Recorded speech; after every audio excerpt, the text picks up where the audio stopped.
بسم اللہ الرحمن الرحیم۔ اللہ تعالیٰ کے بابرکت نام سے شروع کرتا ہوں جو رحمان اور رحیم ہے۔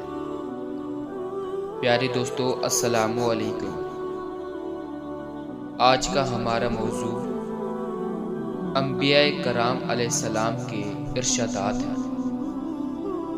لیکن اس سے پہلے آپ سے گزارش ہے کہ ہمارے چینل کو سبسکرائب کریں اور ویڈیو کو لائک کر دیں۔ شکریہ۔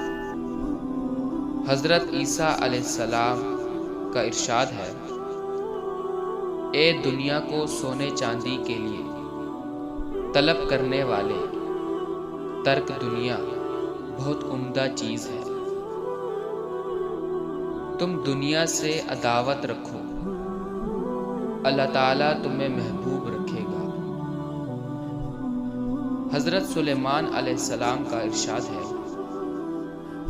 تھوڑا جو اللہ تعالیٰ کے خوف کے ساتھ ہو اس بڑے خزانے سے جو رنج کے ساتھ ہو بہتر ہے۔ تعلیم بہترین خیرات ہے۔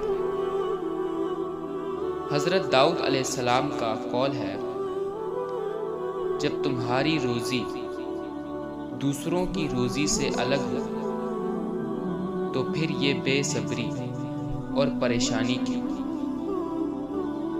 حضرت ادریس علیہ السلام کا قول ہے، جو شخص زندگی کی مناسب ضروریات سے زیادہ کا طالب ہوا وہ کبھی مطمئن نہیں ہو سکتا۔ حضرت داؤد علیہ السلام کا قول ہے، سچے کا تھوڑا سا مال جھوٹے کی بہت سی دولت سے بہتر ہے۔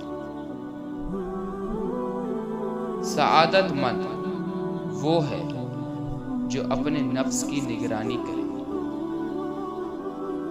حضرت آدم علیہ السلام کا قول ہے، ہر ایک کام کرنے سے پہلے اس کا انجام سوچو۔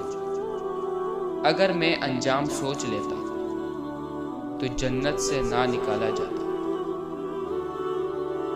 کام کرنے سے پہلے مشورہ کر لیا کرو، کیونکہ اگر میں فرشتوں سے مشورہ کر لیتا تو مجھے یہ تکلیف نہ اٹھانی پڑتی۔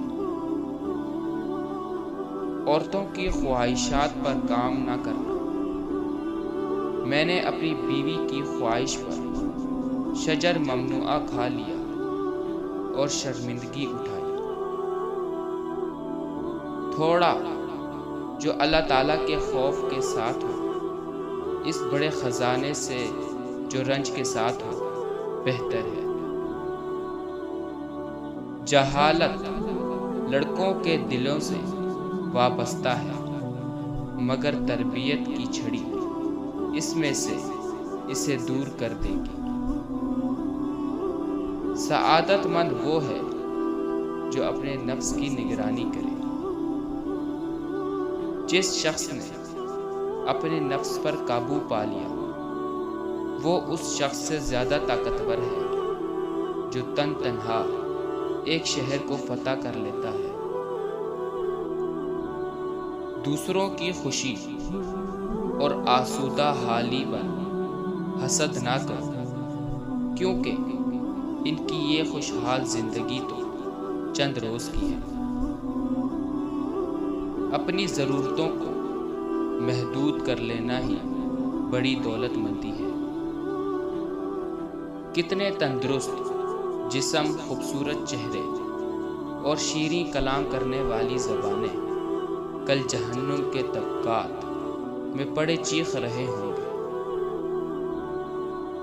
مالدار بہت دشواری کے ساتھ جنت میں داخل ہوگا۔ پیارے دوستو، امید کرتا ہوں کہ آج کی ویڈیو آپ کو پسند آئی ہوگی۔